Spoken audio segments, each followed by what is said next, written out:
ज्यादातर लोग यह सोचते हैं कि ओवरथिंकिंग कैसे कम करें। हम चाहते तो है ओवरथिंकिंग कम हो जाए और हम एंजॉय से जी सके। बहुत ज्यादा प्रयास करने के बाद भी हमें सफलता नहीं मिलती। आज अधिकतर मनुष्य और ओवरथिंकिंग का शिकार है। इसका प्रभाव आपके जीवन में अलग अलग तरीके से पड़ता है। तो दोस्तों, आज हम आपको सोचना कैसे बंद करें और काम करना कैसे शुरू करें उसके बारे में बताएंगे। बेसिकली ओवरथिंकिंग क्या होती है? हम जो सोचना चाहते हैं वह नहीं सोच सकते और दूसरे विचार हमारे मन में हमेशा आते रहते हैं। हम उस पर काबू नहीं पा सकते। हमें लगता है कि हमारे मन में हमेशा कुछ ना कुछ चलता रहता है। आपके दिमाग में कभी कुछ विचार आएंगे तो कभी कुछ और, यह चीज आपके ऊर्जा को नष्ट करती है। भूत पर भविष्य के बारे में अत्यधिक सोचना ही ज्यादा सोचने की बीमारी है। आपके अनावश्यक विचार ही आपको कार्य करने से रोकते हैं। मैं अक्सर खुद से क्या हुआ सोचता हूँ, अगर मैं असफल हो जाऊंगा तो लोग क्या कहेंगे। अपने मन में बार बार शर्मनाक पलों को याद करना। हम ज्यादातर खुद की गलतियों को बार बार याद करते हैं और सोचते हैं कि ऐसा नहीं करना चाहिए था। हम अक्सर उन चीजों के बारे में ज्यादा चिंता करते हैं जो हमारे हाथ में ही नहीं। पता नहीं मैं सफल हो पाऊंगा या नहीं।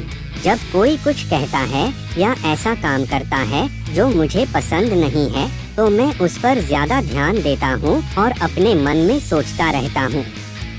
मैं ज्यादातर अतीत की घटनाओं पर ध्यान देने में और भविष्य की चिंता करने में सोचता हूँ कि मुझे पता नहीं होता कि वर्तमान में क्या हो रहा है।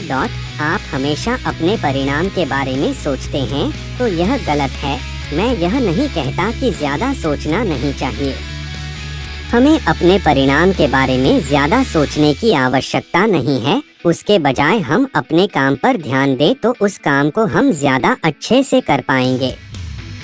हम सभी जानते हैं कि किसी भी कार्य की शुरुआत हमारे सोच से होती है, लेकिन हमें केवल सोचना नहीं है, उस पर काम भी करना है। आपकी सोच आपको एक उचित कार्यवाही करने के लिए प्रेरित करती है।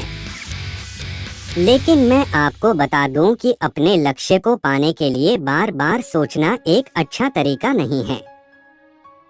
क्या आपको पता है ज्यादा सोचने का कारण क्या है? हम ज्यादातर भविष्य में रहते हैं या तो भूत में रहते हैं। इन दो ही कारण हैं ज्यादा सोचने का। सोचना बंद करो और काम करना शुरू करो। हमने से कई लोग शुरुआत में अपना लक्ष्य बनाते हैं। शुरुआत में बहुत ही उत्साह से काम करते हैं। जब उन्हें शुरुआत में थोड़ी थोड़ी परेशानी आती है तो वह ज्यादा सोचना शुरू कर देते हैं। इसकी वजह से वह काम पर कम और अपने सोच में ज्यादा रहते हैं। मैं यहाँ पर फिर से बता दूं कि मैं सोचना बंद करने का नहीं कह रहा हूँ, बल्कि आपको अपने लक्ष्य के प्रति काम करने को कह रहा हूँ। यह आपने ज्यादा ऊर्जा और ज्यादा काम करने की ताकत देगा। जब हम अपने लक्ष्य पर काम कर रहे होते हैं तो थोड़ी थोड़ी परेशानियां आती रहती है। उसकी वजह से हमें ज्यादा सोचना नहीं चाहिए और अपने काम पर पूरा फोकस करना चाहिए। आप एक बार अच्छे से सोच विचार कर प्लानिंग कर ले, बाद में आप उस काम को करने में समय बिताएं, ना कि सोचने में। हम सभी इस बात को अच्छी तरह से जानते हैं कि आप अपना लक्ष्य तभी पा सकते हैं जब आप उन पर काम करेंगे। जब तक आप अपने लक्ष्य को पाने के लिए सतत प्रयास करते रहते हैं तब तक आप असफल नहीं होते। जब आप काम को छोड़ देते हैं और केवल सोचना शुरू कर देते हैं तो यह सबसे गलत तरीका है।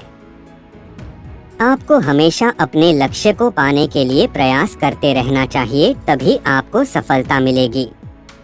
आपके लक्ष्य के मार्ग में अड़चना आए तो आपको रुकना नहीं है, बल्कि एक सही गोल प्लानिंग काम करते रहेंगे तो आप अपने लक्ष्य को प्राप्त कर ही लेंगे। अगर आप यह सोच रहे हैं कि अगर मैं असफल हो जाऊंगा तो लोग क्या कहेंगे, तो उसकी चिंता आप मत कीजिए। लोगों को जो सोचना है वह सोचने दे। आप सिर्फ अपने लक्ष्य के प्रति आगे बढ़ते रहिए, काम करते रहिए, उसी में सफलता की चाबी छुपी हुई है। दोस्तों, यह वीडियो सोचना बंद करो और काम करना शुरू करो। आपको कैसी लगी कृपया करके कमेंट के माध्यम में अवश्य बताएं। अगर आपको यह पोस्ट अच्छी लगे तो अपने फ्रेंड्स और परिवार के लोगों में अवश्य शेयर करिए। चैनल को सब्सक्राइब करना ना भूले। अपना कीमती समय देने के लिए धन्यवाद।